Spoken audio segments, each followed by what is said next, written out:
tangong kalikasan. Mabuti ang lahat ng ginawa, pinagyaman at pinagpala.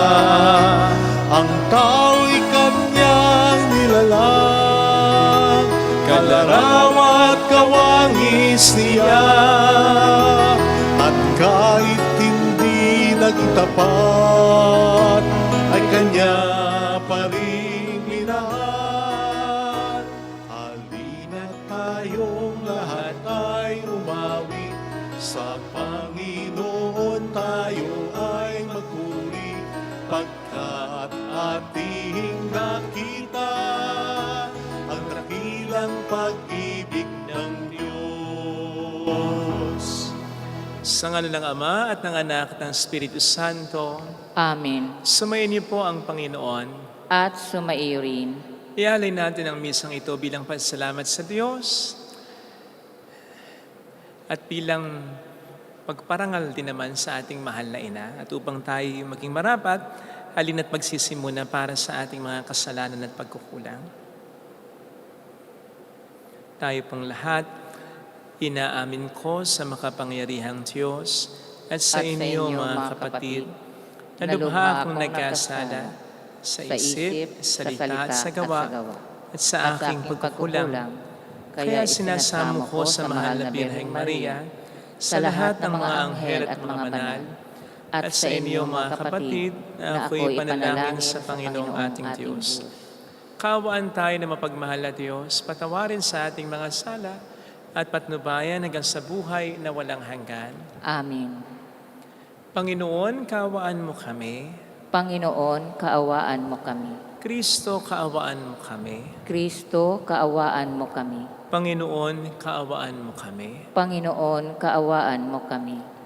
Iyuko natin ang ating ulo, maaring ibulong muna sa Panginoon ang ating mga intensyon. Sama natin sa panalangin ng mga OFW, ang mga may sakit, ang mga nag-aalaga sa kanila. Siyempre, mga tumutulong sa ating samahan. Manalangin tayo. Ama naming makapangyarihan, ipagkaloob mong kami magkamit kailanman ng kalusugan at kagalingan sa aming katawan at kalooban, pakundangan sa pagdalangin ng laging Birheng si Santa Mariang Mahal, kami na may mahango sa hapis sa kasalukuyan at makinabang sa kaluwalhatiang walang katapusan, sa pamamagitan ni Jesucristo kasama ang Espiritu Santo magpasa walang hanggan. Amen.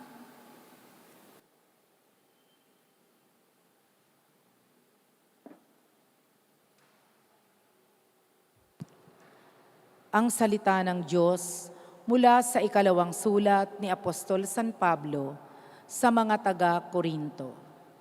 Mga kapatid, sapagkat ang pag-ibig ni Kristo ang naguudyok sa aking magkaganyan, ngayong malamang kung siya'y namatay para sa lahat, at dahil diyan, ang lahat ay maibibilang ng patay. Namatay siya para sa lahat, upang ang mga nabubuhay ngayon ay wag nang mabuhay para sa sarili, kundi para kay Kristo na namatay at muling nabuhay para sa kanila. Kaya ngayon, ang pagtingin naming kanino man ay hindi na batay sa sukatan ng tao. Noong unay, gayon ang aming pagkakakilala kay Kristo. Ngunit ngayoy hindi na. Kaya't ang sinumang nakipag-isa kay Kristo ay isa ng bagong nilalang. Wala na ang dating pagkatao. Siya'y bago na. Ang Diyos ang gumawa ng lahat ng ito. Sa pamamagitan ni Kristo, ibinilang niya akong kaibigan, di nakaaway, at hinirang niya ako upang panumbalikin sa Kanya ang mga tao. Ang ibig kong sabihin, ang tao'y ibinibilang ng Diyos na Kanyang kaibigan sa pamamagitan ni Kristo at nililimot na niya ang kanilang mga kasalanan. At ipinagkatiwala niya sa akin ang balitang ito. Kaya't ako'y sugo ni Kristo. Parang ang Diyos na rin ang namamanhik sa inyo sa pamamagitan ko. Makipagkasundo kayo sa Diyos. Hindi nagkasala si Kristo, ngunit dahil sa atin, siya'y ibinilang na makasalanan upang makipagkaisa tayo sa Kanya at mapabanal sa harapan ng Diyos sa pamamagitan niya. Ang salita ng Diyos. Salamat sa Diyos. Ang ating mahabaging Diyos ay nagmamagandang loob. Ang ating mahabaging Diyos ay nagmamagandang loob. Panginooy, papurihan, purihin mo kaluluwa. Ang pangalan niyang banal, purihin mo sa tuwina. Ikaw aking kaluluwa, ang Diyos ay papurihan. At huwag mong lilimutin yaong kanyang kabutihan. Ang ating mahabaging Diyos ay nagmamagandang loob. Ang lahat kong kasalanay, siya ang nagpapatawad. Ang anumang aking sakit, ginagamot niyang lahat. Sa bingit ng kamatayan, ako ay inililigtas at pinagpapala ako sa pag-ibig niya't habag. Ang ating mahabaging Diyos ay nagmamagandang loob. Kay ganda ng kalooban, mahabagin itong Diyos. Kung magalit ay banayad, kung umibig na may lubos. Banayad nga kung magalit, hindi siya nagtatanim. Yaong taglay niyang galit, hindi niya kinikimkim. Ang ating mahabaging Diyos ay nagmamagandang loob. Ang agwat ng lupa't langit, sukatin may hindi kaya. Gayon ang pag-ibig ng Diyos sa may takot sa Kanya. Ang silangan at kanluran kung gaano ang distansya. Gayon ang pagtingin sa sinumang nagkasala. Ang ating mahabaging Diyos ay nagmamagandang loob.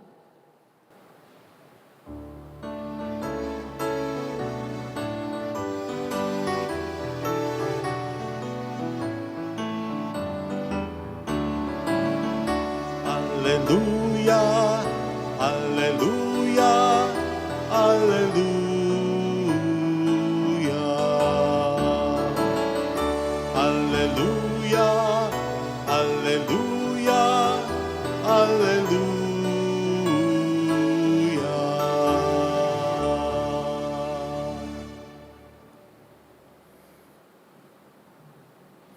Sumainyo ang Panginoon. At sumaiyo rin. Ang mabuting balita ng Panginoon ayon kay San Mateo. Papuri sa iyo, Panginoon. Noong panahong yon, sinabi ni Jesus sa kaniyang mga alagad, "Narinig pa ninyo nung una inutos sa mga tao, huwag kang sisira sa iyong pinanumpaang pangako, bagkus ay tupdin mo ang iyong sinumpaan sa Panginoon. Ngunit ngayon sinasabi ko sa inyo, huwag na kayong sumumpa kung nangangako kayo. Huwag ninyong sabing, saksi ko ang langit, sapagkat ito'y trono ng Diyos. O kaya saksi ko ang lupa, sapagkat ito'y tuntungan ng kanyang mga paa. Huwag din ninyong sabihin, saksi ko ang Jerusalem, sapagkat ito'y lungsod ng dakilang hari. Ni huwag mong sabihin, mamatay man ako, sapagkat ni isang buhok sa iyong ulay, hindi mo mapapaputi o mapapaitim. Sabihin mo na lang na oo kung oo at hindi kung hindi. Sapagkat buhat na sa masama ang anumang sumpang idaragdag dito. Mga kapatid, ang mabuting balita ng Panginoon. Pinupuri ka namin, Panginoong Hesukristo. Welcome sa Our Lady of Lasalat, Quasay Parish, kung saan ayos lang umiyak. Samahan tayo ng mahal na ina sa pag-iyak at sa pagdarasal upang maging maayos ang lahat. Narinig po natin sa ating binasang ebanghelyo ang utos ng ating Panginoong Hesukristo na mamuhay tayo ng may integridad. Ang integridad po, or integrity sa Ingles, ay salitang hitik sa kahulugan sapagkat ito'y pinagsama-samang mga katangian ng pagiging truthful, honest, faithful, and morally upright. Sa Tagalog, pwedeng sabing ito yung taong matapat, mapanindigan sa tama totoo, may isang salita, may palabra de honor. Yun. Kaya nga, ang sabi ng ating Panginoon dito, sabihin nyo na lang kung oo, at hindi kung hindi. Kumbaga, wag na kayo magsasabi pa ng ibang mga salita. halimbawa ng panunumpa tulad ng Pexman, Cross My Heart, Mamatay Man, Saksi Ko Ang Diyos, Promise, Swear, sapagkat kung tayo gumagamit ng mga ganitong salita para patibayin yung pangako o sinasabi natin, so ibig sabihin, tayo na rin ang nagpapahina ng sinasabi o pinapahayag, pinapangako natin. Para na rin natin sinasabi na hindi tayo mapagkakatiwalaan sapagkat kinakailangan pa natin gumamit ng iba't ibang mga garantiya upang ito'y magkaroon ng bearing lang. Kung tayo katiwa-tiwala at may integridad talaga, sino mang makarinig sa atin ng oo, tinetake na talagang nilang oo. At sino mang makarinig sa ating sumagot ng hindi, tinetake na talaga nila bilang hindi. Iyon ang taong may integrity. Kailan ba yung minsang may nagpunta dito ang ahente ng, basta mga ahente na gustong kunin yung kotse ng ating organist sapagkat ito ay may problema pala. In fairness sa ating organist, ano man siyang kasalanan kundi naloko lang. Allegedly, parang ganun ang lumalabas. Second hand niyang nabili yung sasakyan, may problema pala. So kinukuha na nga sa kanya ng karakaraka. So nakiusap muna siya. And then ako na nakiusap. Sabi ko, bigyan pa natin ng sapat na pagkakataon. Ika-clarify lang niya ang lahat. Surrender naman yung sasakyan. At nandyan lang naman yung sasakyan kung pagagamit sa akin. Hindi makalalabas dito sa simbahan. Sa patio ng simbahan ng sasakyan. So ako na nag-garantiya. Bay, tagal maniwala. Tagal. Hindi ko alam kung sino sa amin ang walang integridad. Ako ba o siya? O ang lipo ng ginagalawa natin? Kung saan, para bang ang katotohanan at integrity ay binabaliwala lang natin. Nasasanay na tayo sa kasinungalingan, sa mga pangakong napapako, sa mga pananagutang hindi ginagampanan. Hindi nga ba't meron tayong ekspresyon na sumikat dati, pero nasasabi pa rin natin ngayon, di man siguro ng tahasan, sa isip na lang, wala talagang forever. At yan nga po ay dahil sa iba't iba nating mga karanasan ng mga taong sumisira sa kanilang mga salitang binitawan. Nandiyan ang mga lingkod bayan, maging ang lingkod ng simbahan, na nangakong maglilingkod ng tapat sa bahay ng Diyos, pero hindi naman ito ginampanan. Nandiyan ang mga mag-asawa, mga boyfriend, girlfriend, na ilang taon lang, yung iba nga, ilang buwan, ilang araw lang. Kaagad nang nagkakalukuhan, naghihiwalay na ng tuluyan. Nandiyan ang mga traidor na kaibigan, nandiyan ang mga taong nanloloko para lamang makapanlamang. Yan ngayon ang iba't iba nating mga karanasan ng epekto sa atin ay hindi maganda. Nahirapan na tayong magtiwala, nahirapan na tayong umasa, nahirapan na tayong makipagrelasyon, magmahal, makipagkaibigan, makipagtrabaho. At kung makisama, makipagrelasyon, magmahal man tayo, ano pang isang resulta? Hindi natin ibinibigay ang lahat. Mga dapat natin gawin. Isa pang expression na para dyan ay sinasabi natin, huwag mo ibibigay ang lahat, magtira ka na para sa'yo. Something na palagay ko ay ayaw ng ating Panginoong Jesucristo, yung hindi pa man tayo nakikipagrelasyon o nagmamahal, may reservation na agad tayo. At yan ay dahil sa marami na talaga ang mga taong walang integridad sa mundong ito. Ang ikalawang gustong sabihin sa atin ng Panginoon as regards integrity ay ang panindigan natin, yung mga salitang binibitawan natin. Hindi yung may sasabihin tayo pero iba na yung ikikilos natin, ipapakita natin o ganun man ang ikilos, ipakita natin, hindi man natin maipapanindigan hanggang sa huli, sa simula lang pala. Pag tagal-tagal, hindi na. Lalong-lalo na kapag nakaranas na ng mga problema. Hindi ganun ang integrity. Kaya nga ang integrity daw ay galing sa salitang Grego nang ibig sabihin ay buo, undivided. Kaya ang taong may integridad ay matibay, buwang loob. Kahit nag-iisa na lang siya, kahit na nasasaktan siya, at kahit may option pa siya, na sumuko na o umalis na lang, tumiwalag na lang talaga. Ganon ang taong may integridad. Hanggang sa huli, paninindigan niya ang kanyang sinabi. Lalo pat alam niyang ito ay tama, ito ay totoo. Kaya may isang salita siya, ang hindi ay hindi talaga at ang o ay o talaga para sa kanya. At alam niyo, kapag tayo ganito, ang makapapansin nito, hindi lang yung mga taong humahanga sa atin o napaglilingkuran natin o malapit sa atin, kundi pati na ang mga umaaway, kumakalaban, naninira sa atin. O hindi ba't ganyan ang ating Panginoong Jesucristo? Ang kanyang integridad ay humahalimuyak at kitang-kita. Hindi lamang ng mga tagasunod niya, kundi kahit na ng mga kumukontra sa kanya. Halimbawa, ang mga Pariseo, kitang-kita na si katotohanan siya, si Kristo. O O hindi nga ba't bago magtanong ang mga Pariseo sa Matthew 12:14? Ang sabi ng mga ito kay Kristo, Guro, alam naming lahat ng sinasabi mo ay totoo. Nakita nyo na? Kahit kinukontra nila, para sa kanila, may kredibilidad, integridad pa rin si Kristo. And not to mention yung sinabi ni Pilato patungkol kay Kristo, wala akong makitang kasalanan sa taong ito. At yun ay nahihirapan na siya noon. Sinasaktan na siya noon, inaalimura na siya noon, sinusumpa na siya noon ng mga taong wala namang siyang atraso sa kahit kanino. Pero hanggang sa huli, nagpakabuti. Ganun ang Panginoon. At yun ang integridad. Again, nakikita, hindi lamang ng mga taong malapit sa atin, kundi kahit na ng mga taong ayaw sa atin. Hindi ko alam kung nakita nyo yung mga news dati. Kamakailan lang na si Leni Robredo, pati yung mga, alam mo, dating naninira sa kanya, hindi sumuporta sa kanya, kalaban, kumakalaban sa kanya, nagpapapicture, nakikipag-usap, dumadalaw, sumusuporta. Ganon ang taong may integridad. At yun ang kulang na kulang sa ating bayan ngayon. Kaya ganito ang ating kalagayan. Hindi dahil sa ayaw tayong bigyan ng biyaya ng Panginoon. Marami siyang biyayang gustong ibigay sa atin. Pero ang mga biyayang ito ay bibigay lamang niya kapag natutunan na nating maging totoo, sumunod sa Kanya, magkaroon ng integridad. Sapagkat ang mga biyayang ito ay nakasalalay sa ating mainam na relasyon sa Kanya at sa isa't isa. Ang isa sa pinakapundasyon nga po ay integrity. Isipin na lang po ninyo kung lahat ng lingkod bayan natin ay katulad ni Leni Robredo o kaya ni Vico Soto. Napakaraming mag-i-invest dito. Isipin na lamang ninyo kung lahat ng mga lingkod ng simbahan ay katulad ni Pope Leo. In terms of integrity, magiging napaka-epektibong instrumento sigurado ng simbahang ito ng pagbibigay ng liwanag sa nadidilimang bansa o mundong ito. Isipin na lamang po ninyo kung lahat sa pamilya ay magkakaisa, lalo na mga mag-asawa. Isipin na lamang ninyo kung walang taong manloloko, kung ang lahat ng tao ay tutupad sa kanilang pangako. Siguradong magiging napaka-ayos at napaka-saya, napaka-unlad ng mundo na ating ginagalawan. Kaya sana makita natin ang isa sa mga ugat ng kahirapan na yung hindi natin paninindigan sa katotohanan.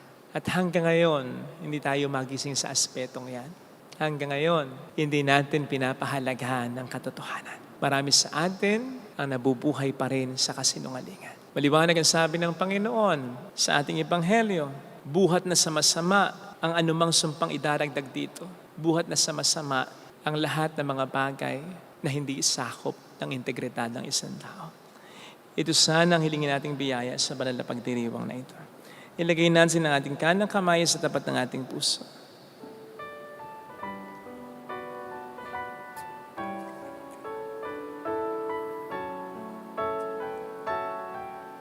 Awitin natin. Alam kong may magagawa ang Diyos.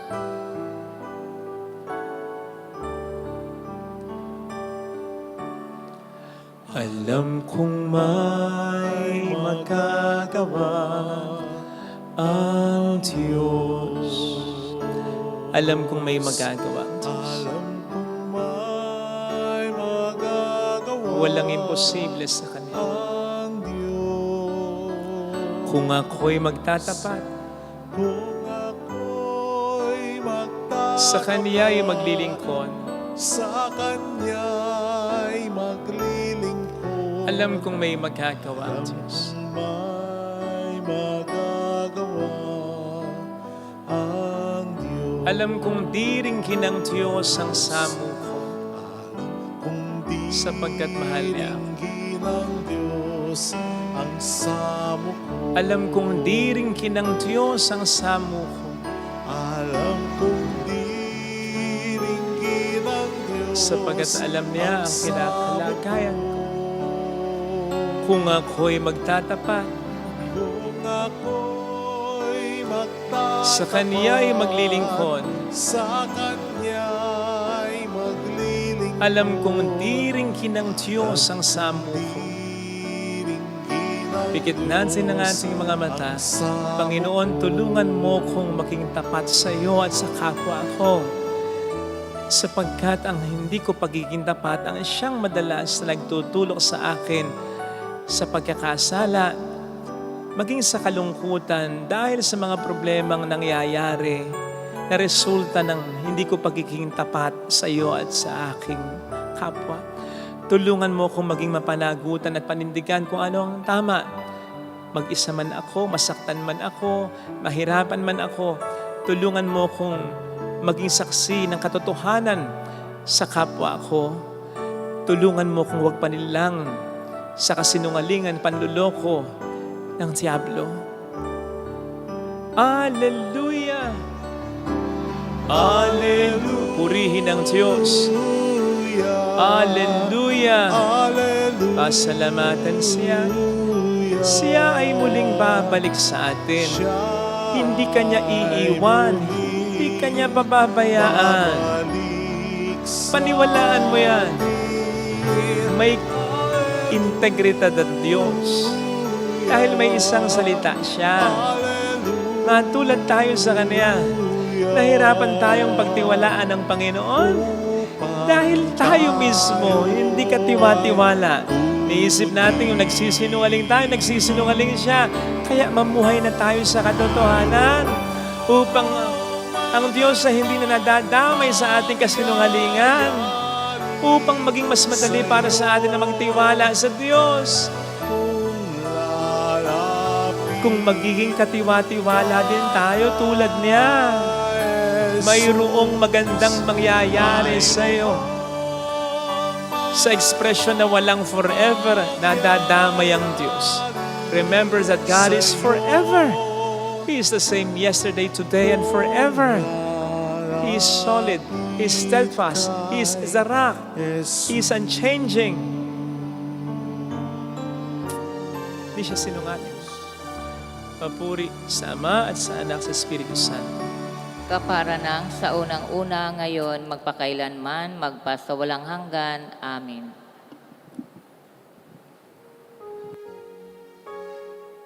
Pag-aalay.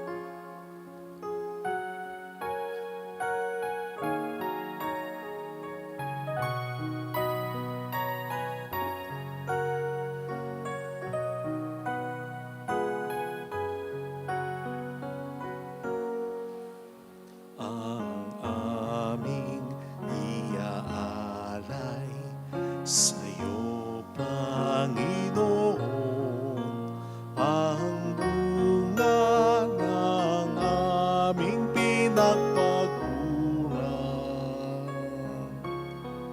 ang aming maihandog, bukal sa kalooban, ang tapat na pag-aalay ng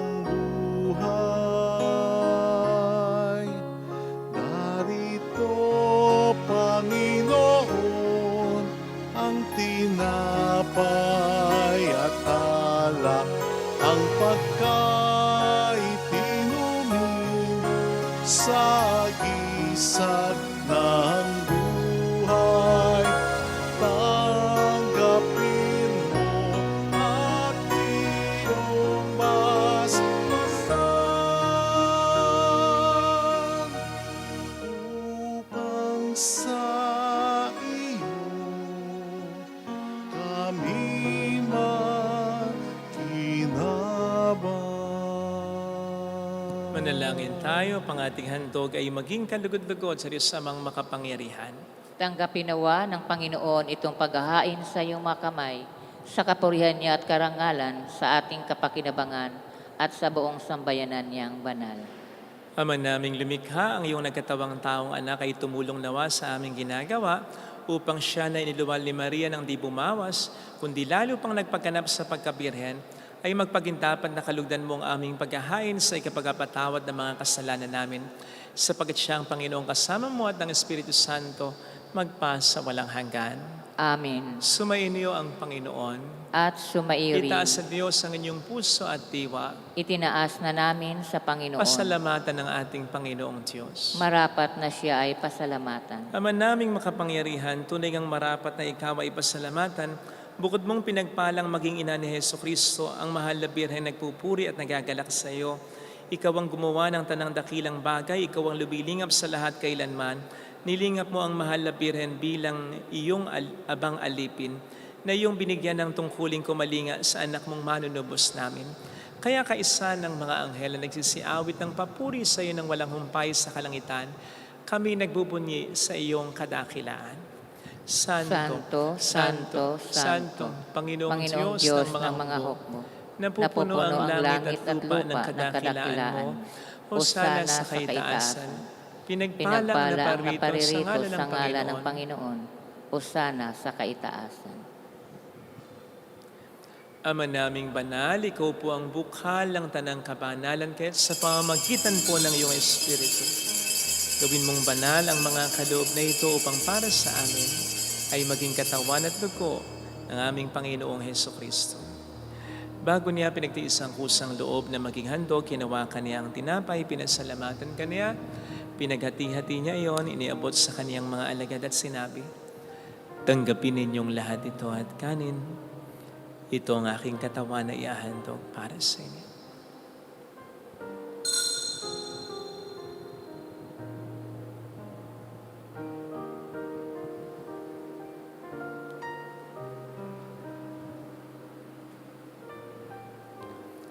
Kaya hindi naman ang matapos ang hapunan, nawakan niya ang kalis, muli kaniyang pinasalamatan. Iniabot niya ang kalis sa kaniyang mga alagad at sinabi, "Tanggapin ninyong lahat ito at inamin. Ito ang kalis ng aking dugo ng bago't walang hanggang tipan. Ang aking dugo na ibubuhos para sa inyo at para sa lahat. Sa ikapagpatawad ng mga kasalanan, gawin niyo ito sa pag-alala sa akin."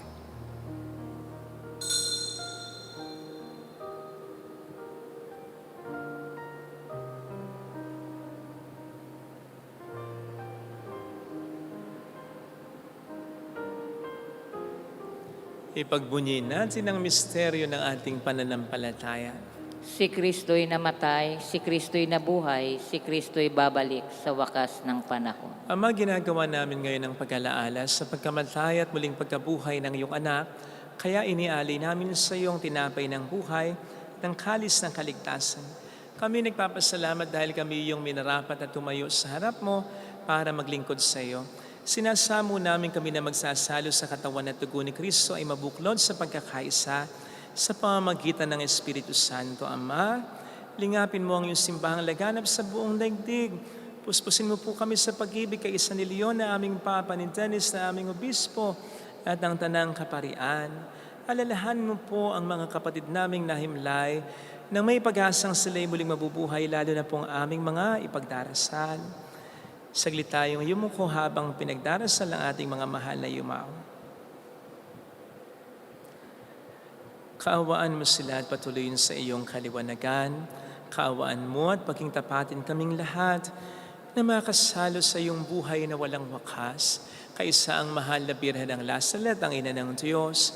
San Jose ang kabiyak ng kanyang puso, lahat ng mga banal na namuhay dito sa daigdig ng kalugod-lugod sa iyo, maipagdiwang nawa namin ang pagpupuri sa ikararangal mo sa pamamagitan ng iyong anak, naming Panginoong Hesukristo.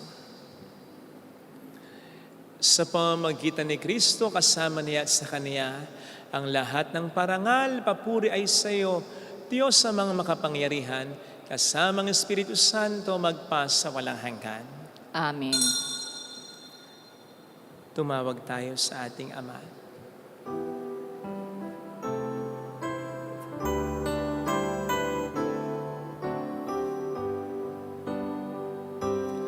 Ama namin, sumasalangit ka, sambahin ang ngalan mo, mapasa amin ang kaharian mo, sundin ang loob mo dito sa lupa para nang sa langit.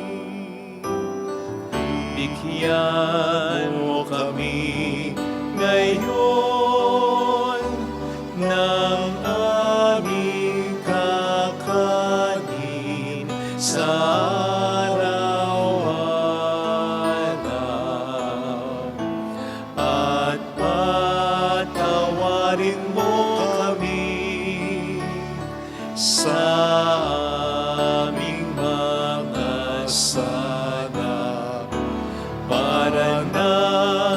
pagpapatawad namin sa nagkakasala sa amin, at huwag mo kami ipahintulot sa tukso, at ihadya mo kami sa lahat ng masama.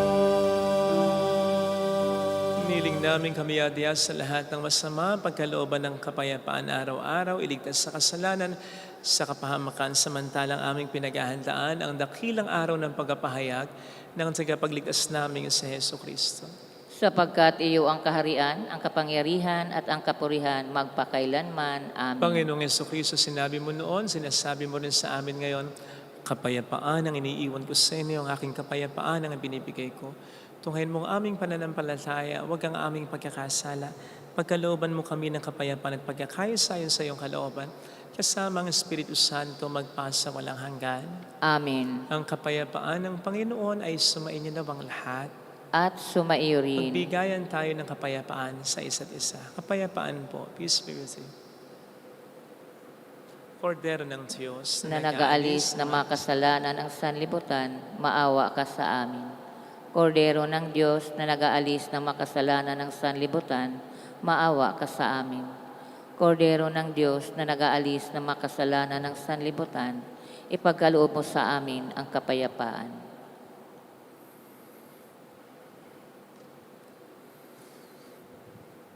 Narito sa harap natin ng Panginoon ang ating buhay at kaligtasan. Mapapalad tayong inaanyayahan. Panginoon, hindi ako karapat-dapat na magpatuloy sa iyo, ngunit sa isang salita mo lamang ay gagaling na ako.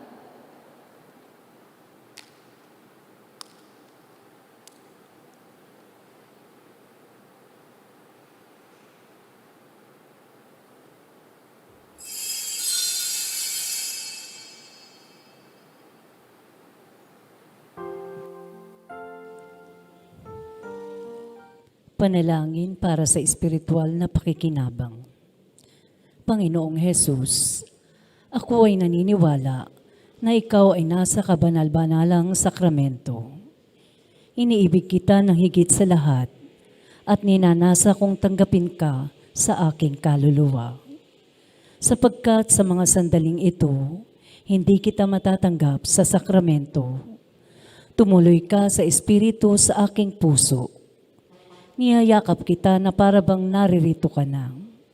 Inaalay ko ng buong buo ang aking sarili sa iyo.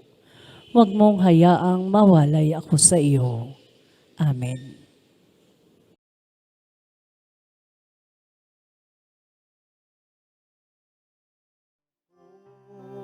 Sapagkat tangi sa kapwa lang makikitang pag-ibig mo, at sa paglilingkod may saya sa puso ko.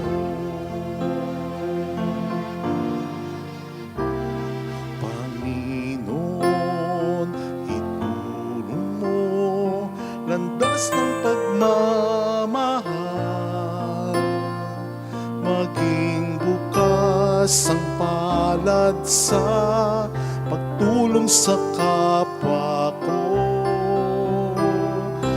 Turuan mong sarili ko'y ialay para sa'yo. Tulungan mong maglingkod sa'yo, hirap may danasin ko. Sapagkat sa kapwa lang makikitang pag-ibig mo,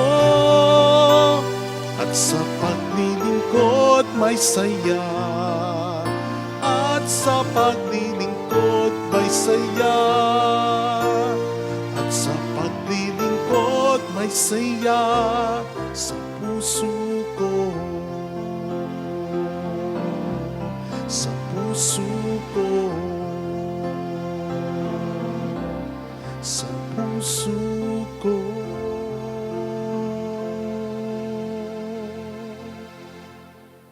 Manalangin tayo.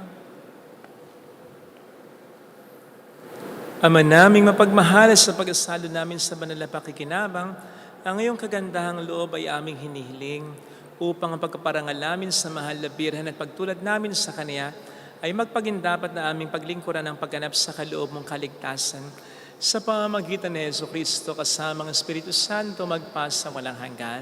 Amen. Holy God, Holy Mighty One, Holy Immortal One, Have mercy on us and on the whole world. Holy God, Holy Mighty One, Holy Immortal One, Have mercy on us and on the whole world. Holy God, Holy Mighty One, Holy Immortal One, Have mercy on us and on the whole world. Jesus, King of Mercy, We trust in you. alalahanin, Alalahanin, o mahal na Birhen ng Lasalit, ina ng pag-asa. Ikaw ang nagpaalala sa aming magbalik loob sa Ama. Ito ang nagpapatunay na kagandahang loob mo'y nanatiling pusila. Sa pag-aaruga mo sa amin, tungkulin mo itinupad. Sa paanan ni Kristo, itinuring mo kaming mga tunay mong anak. Kaya ninais mo ni Isay huwag mapahamak. Maging sa iyong walang tigil na pananalangin, pati luhay pumatak. Huwag naman mawala ng saysay ang iyong paghihirap. Hiling nawa namin sa iyo, o aming inang liyag, na matapos ang pakikibaka namin sa mundong ito at sa pananatili naming tapat kay Kristo, sa kapurihan mo'y makibahagi kaming ganap upang kung nasaan ka ngayon ay maparoon din kaming lahat at ang kaganapan ng kaluwalhatian ng Diyos Amay tuluyang matupad siya nawa. mahal na Birhen ng Lasalit, tagapagkasundo ng mga makasalanan. Ipanalangin mong walang patid kami mga dumudulog sa iyo. Maraming salamat po sa inyong pakikiisa, lalo na rin sa inyong mga tulong na pinapadala na nagiging dahilan upang makatulong din po tayo sa iba. Maraming salamat po sa kabutihan ng Diyos na minamanifest ninyo. Marami pong salamat. Sumayin niyo ang Panginoon. At sumaiyo rin. Pagpalain kayo kasama ang ating pamilya na mapagmahal na Diyos ng Ama at ng Anak at ng Espiritu Santo. Amen. Umayo tayo sa kabutihang loob ng Diyos. Salamat sa Diyos. Salamat din po.